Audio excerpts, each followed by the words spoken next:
Good morning, everyone. Welcome to 24/7. My name is Niharika Walia, and I am with you with the area of Advanced Business and Financial Management, that is ABFM. So let's begin with the class today with another level of learning the process of management as well as the functions of management along with the principles. So let's move on and talk about these entire topics today. Today we'll be covering the area of functions of management along with the principles of management. So let's look at the MCQs. The first question says that which one of the following elements is odd with Weber's 6 major principles. When we talk about Weber, Max Weber believed in hierarchy. He believed in the bureaucratic system of the management there. That means bureaucracy was an important area to be looked forward according to him. So he believed in hierarchical structure, then unity of command, in-focused mission or technical qualifications. Among all these, one of them is not correct. When we talk about the one which is not correct, is the unity of command. The unity of command has been stated in the principles that are given by Henry Fayol. So that is as per Henry Fayol. That's what we can state. The unity of command is stated by Henry Fayol. Next question. All the following principles are included in directing, except all the principles are a part of the directing there, but what is not a part of it? Harmony of objectives, then unity of command, then coordination or follow-up. So when we talk about this, among the following which are included in directing. Under the term directing, which is included?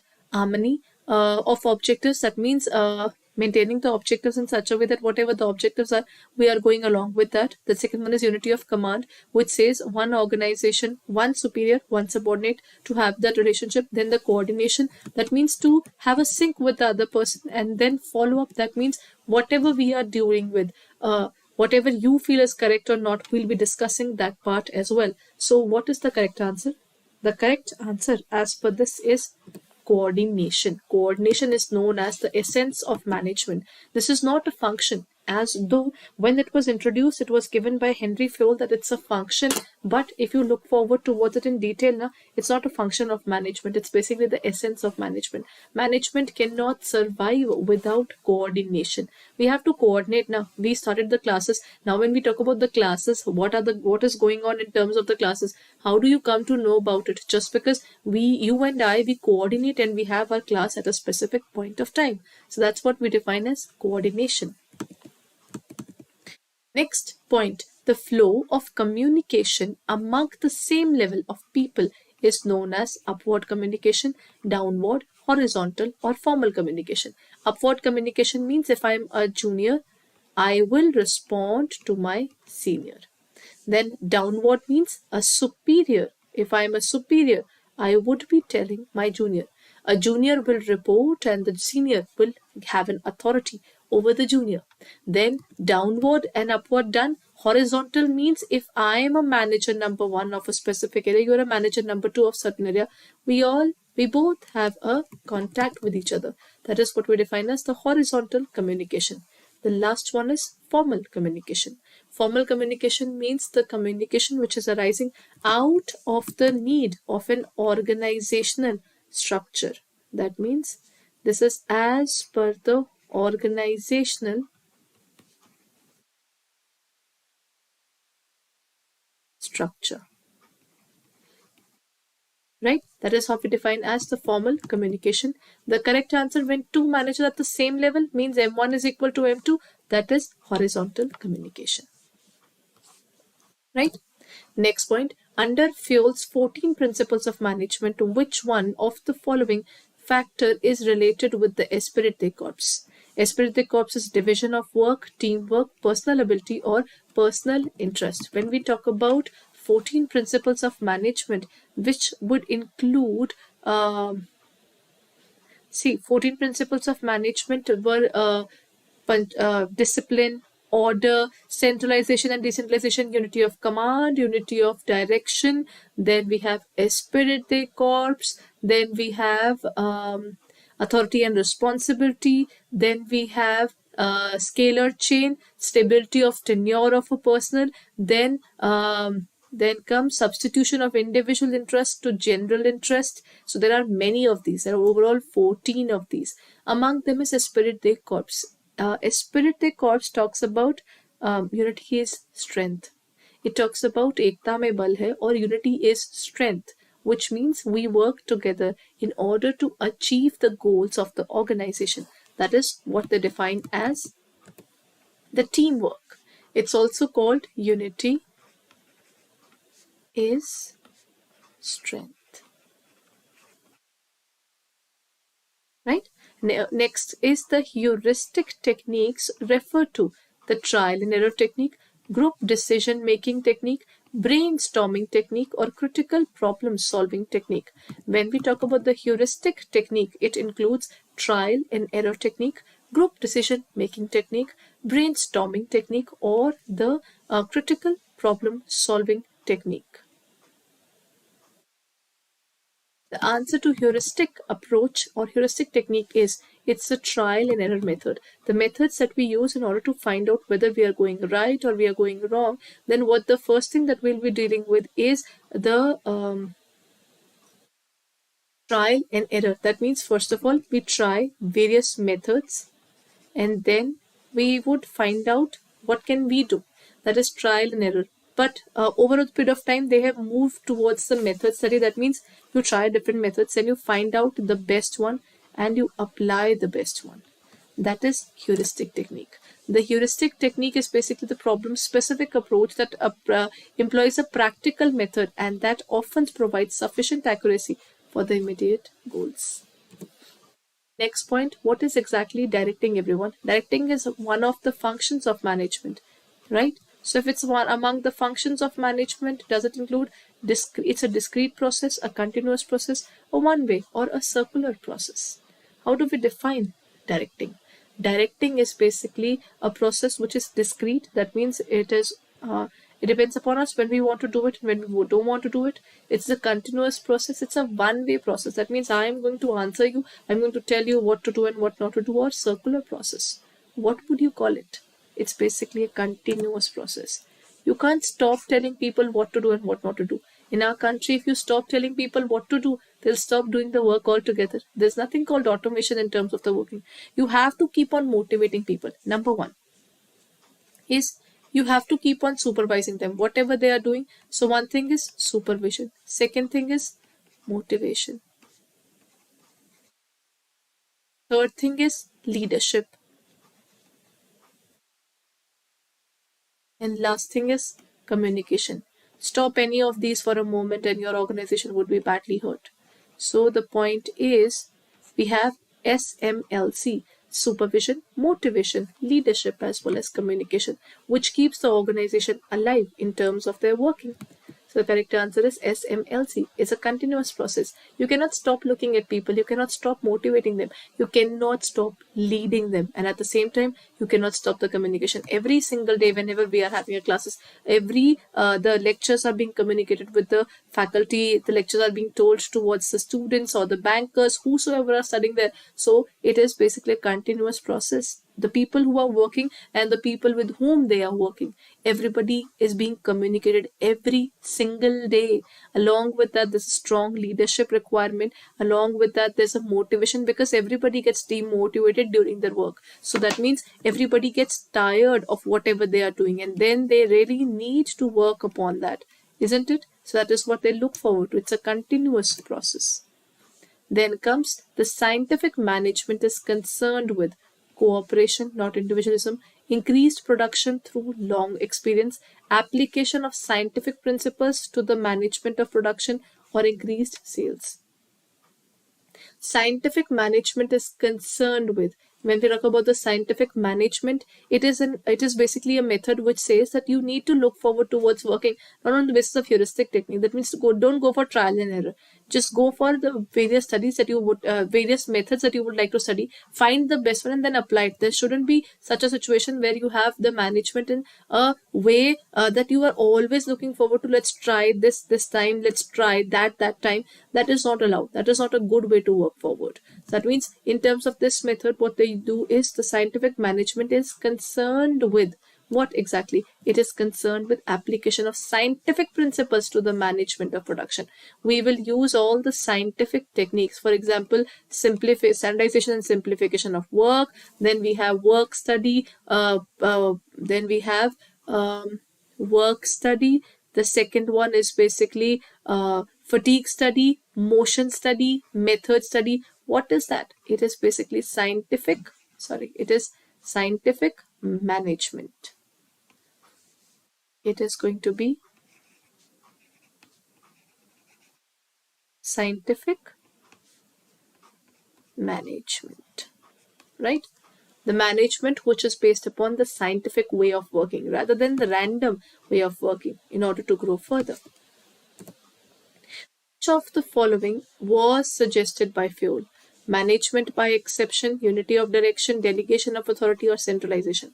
Which one of the following was suggested by Fuel? What is it that Fuel suggested? MBE or unity of direction or delegation or centralization? All these three, the remaining three are based upon what we talk about is all given by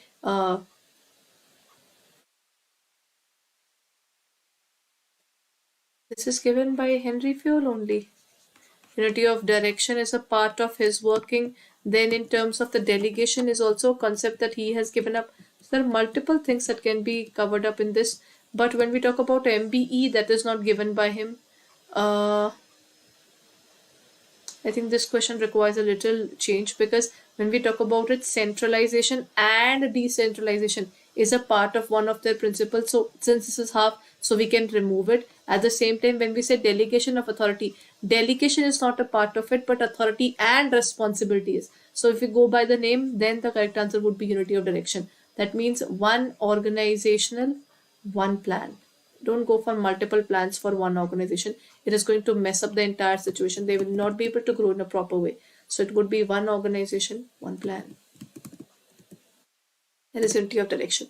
Which one of the following examples is not included in the intangible premises of planning? Premises here does not mean the building area. It means the premises means anything that relates to the assumptions that we are making in order to apply our rules. So that is premises, everyone. So if we talk about the assumptions, is it public relations, employee morale, labor hours, or competitive strength? How do we define this? Which one of the following is not included in the intangible premises? Intangible means that we cannot touch. Which one of the following is not included? Public relations is a part of it because the better you have a public image, then it is better for you to grow further, isn't it? Then employee morale is important because if the employees do not have faith in you, for example, recently what has happened is Amazon has removed over 1,000 people of their organization. Along with that, Cisco has removed over 3,000 people from their jobs. There is a major layoff going on in the name of cutting down the people just because of recession, and multiple things are happening. That's another fact that we never know what is exactly happening in terms of our country, but major organizations are removing or laying off people. Do you think the people who are staying back, they'll be feeling nice about it? They would be losing their employee morale as well. They'll be losing it. Then, so that is what that can affect the mentality of a person. If the person who's just working along with me has been removed from their job, what is the reason? How do they look forward to it? So employee morale is important and it is an intangible asset for the organization. Competitive strength. See, if you are above your competitor, you're automatically better than many people there, isn't it? So in this case, the point is labor hours. Labor hours is basically counted area. It is basically based upon the cost. It has nothing to do with the intangible premises that we can take up. We cannot assume that this will be the number of hours that people are going to work. No, the working can vary upon the situations. It can also vary with the working that they are doing. So labor hours is a different scenario altogether. Which one of the following methods is included in their off-the-job training? There are two kinds of training, everyone. First is on the job and the second one is off the job. On the job training means the training which would include that while doing the job you are going to be trained. And when we talk about off the job training means the training which would include the training method which is basically which you are learning while not doing the job. You're not going to do the job right now, you'll be doing it on your own. So is it coaching, role playing, apprenticeship training, or vestibule training? Okay, so coaching is basically done while you are actually looking forward to the matches and everything else. So this is a real time one. Vestibule training is you you work on machines which are similar to the job that you are doing. It's a pilot kind of machinery where you work on those machineries only because you are supposed to learn the work now. So you are going to learn the work through the vestibule training method.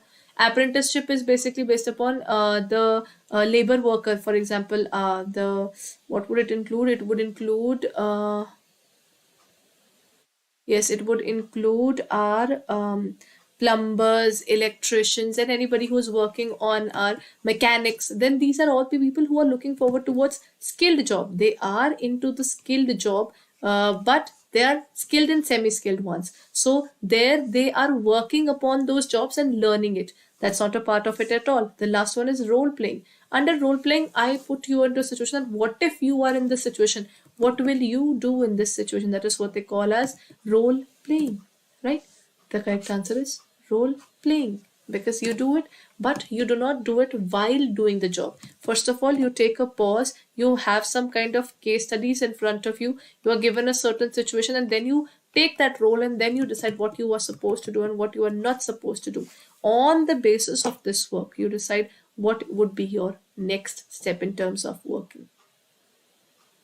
Okay, so this is it for the day, everyone. Preparing for the CAIIB and looking forward towards any of the classes. Then we are coming up with another batch starting from day after tomorrow. That is, sorry, it would be starting from 20th. So if you're preparing for the CAIIB, all you need to do is you need to check out our courses. How can we check out our courses? Let me show it where to go to prepare for the CAIIB examination.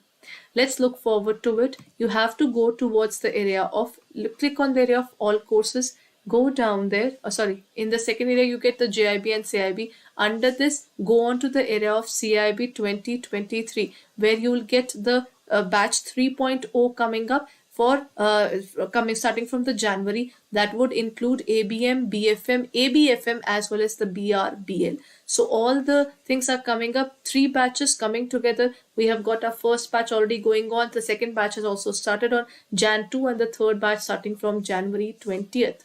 For further details, what you can do is you can also take up the CAIIB Kamaha pack. The difference between the batch as well as the CAIIB Kamaha pack is there you only get the classes. Here you get multiple things. You not only get the 500 hours of live classes, you also get the test series. Along with that, you get 380 videos plus 84 ebooks, and along with that, currently double validity is going on. That means if you're preparing for this examination, then why not take up the CAIIB Kamaha pack where you're not only getting the classes but also the test series. Even with this, you also get the revision batches, whatever revision batches we are introducing, all the ebooks, numerical batches, case study batches, topic wise questions would be given to you. In-depth analysis is possible. So you can take up this particular pack which would include everything that you will be looking forward for your CAIIB preparation, that too on double validity basis. That means if it is for 6 months, you'll get it for 12 months. So for 12 months, whatever we are coming up, not only in English medium, but also in the bilingual area,